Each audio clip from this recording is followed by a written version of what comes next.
perhaps, but it is actually articulations of concern over the resilience of the planet. And I do foresee that this hopefully is a moment.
Welcome to the Daily Glasgow Cappuccino. Start each day of COP26 by drinking in a few minutes of warm, stimulating conversation about climate resilience. I'm your host, Peter Willis from The Resilience Shift. Shall we begin? My guest on this morning's cappuccino is Wanjira Matai. Wanjira is the Vice President and Regional Director for Africa at the World Resources Institute. She was for many years chair of the Greenbelt movement, the movement that her mother, Wangari Maathai, the Nobel Peace Prize winner, founded in 1977. Wanjira is currently chair of the Wangari Maathai Foundation.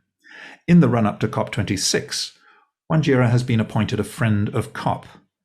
I'm speaking to her at her home in Nairobi, Kenya. So Wanjira, it's lovely to have you here as always. Thank you so much for joining this cappuccino. You have spent a lot of time in the last year talking with colleagues around Africa, which is your territory with the WRI. And I would be interested to know how your colleagues are talking about resilience and the challenge that's presenting to them, and what is the hope that they're bringing to Glasgow? resilience is getting a lot of attention. It's getting good attention in terms of momentum, but COP26 will really be the proof of the pudding to see if we're really serious about building resilience and certainly the adaptation agenda. A lot of my colleagues are concerned about the usual gaps that we've seen. We've seen significant gaps, and therefore the signals that adaptation is important and central. So we've seen gaps in finance. We've seen absolutely very low commitment. I've even started thinking these are smoke and mirrors now. We are starting to see a certain amount of smoke and mirrors in how we account for adaptation finance, different people counting different things, pooling development aid back and counting it as adaptation finance. There is no solidarity or commitment to address the adaptation agenda. And that has been perplexing to many, especially those who live in this situation. There's a certain amount of urgency. Another issue that my colleagues and I are concerned about is just how all of this is jeopardizing the trust that must hold the Paris Agreement together. We cannot have a Paris Agreement that is only focused on litigation.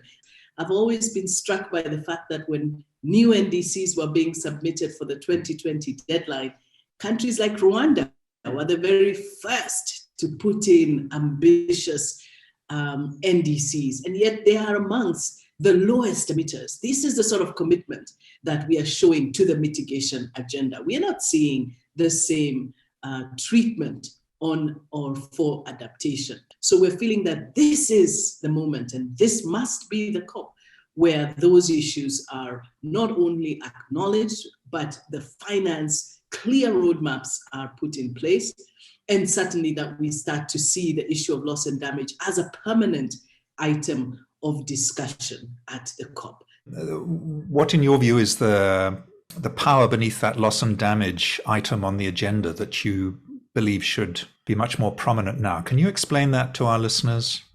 We have almost been seduced into the whole mitigation agenda. We have to keep 1.5 alive. And implicit in that is almost that that's what's at stake.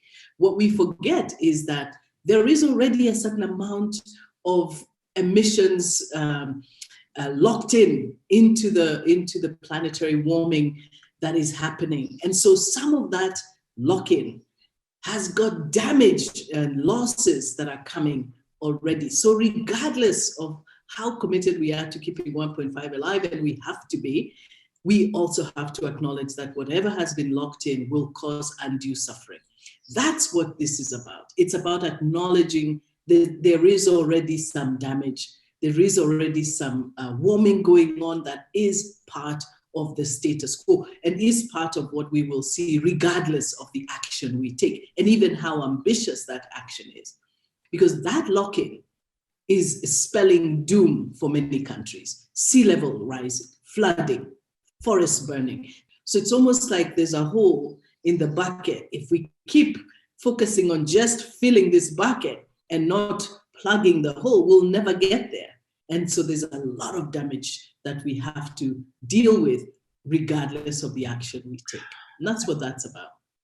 And then is that loss and damage an issue within the negotiations because there's an implication of liability that is handed to the global heavy emitting north? Well, there's a fear, right? That has always been, I think, the fear that the implicit in loss and damage is an accusation that the rich economies must pay. Well, that's not entirely unfounded, because I think there is a common but differentiated responsibility. Those countries that have been responsible for the emissions, 80% of emissions are caused by the G20. They must be responsible for solving and cleaning up that problem. But that's not what this is about. Loss and damage is about acknowledging the solidarity, that this is about all of us. Let's not forget, many of these vulnerable countries are part of global supply chains. They're part of global value chains.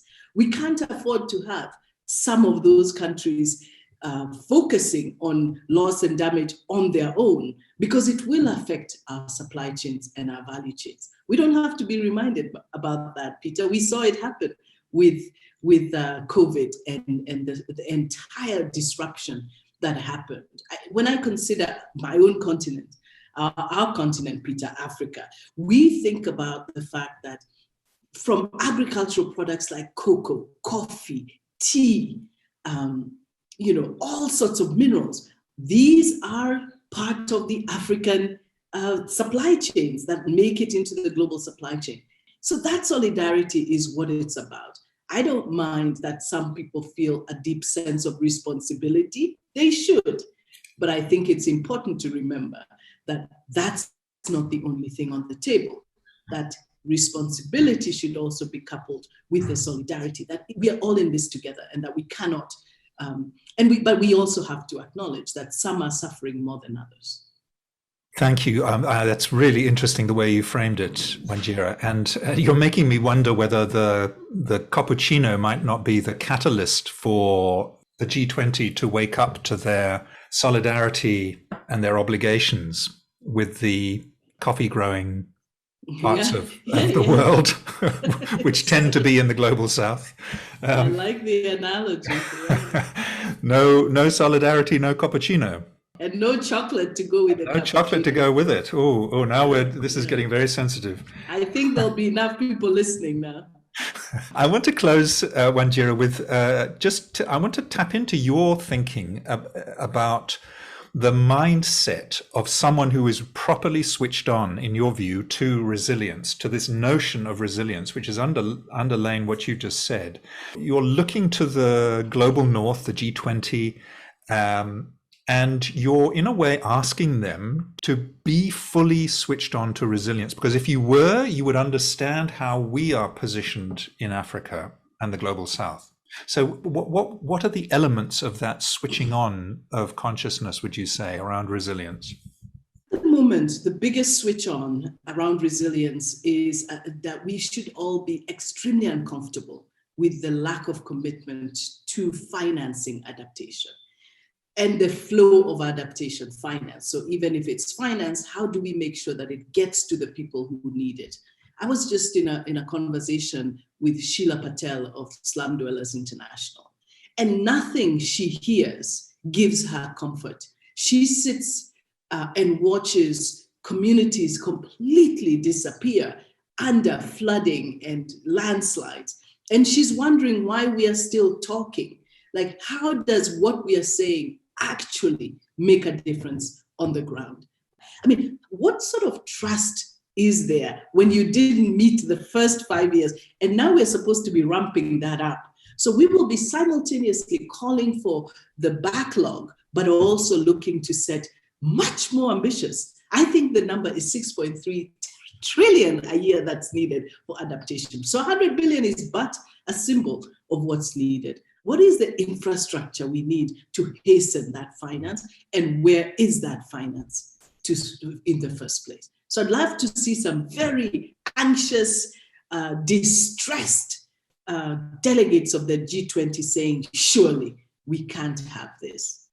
Wow. Well, thank you, Wanjira. You couldn't have put it more passionately and clearly. And I really appreciate, as I always do, talking with you and hearing your thoughts about our present and our future. Thank you so much, and enjoy the COP. And I hope you get a good cappuccino before the day is much longer.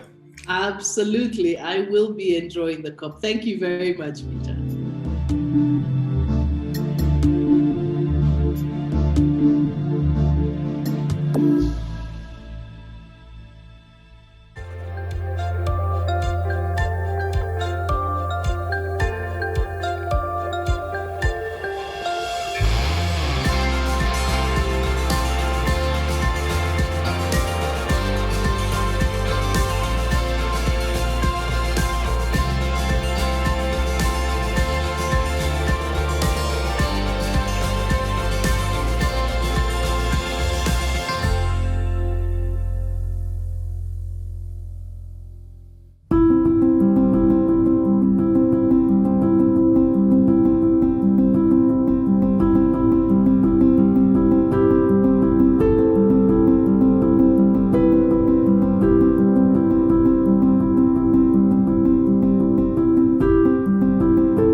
perhaps, but it is actually articulations of concern over the resilience of the planet. And I do foresee that this hopefully is a moment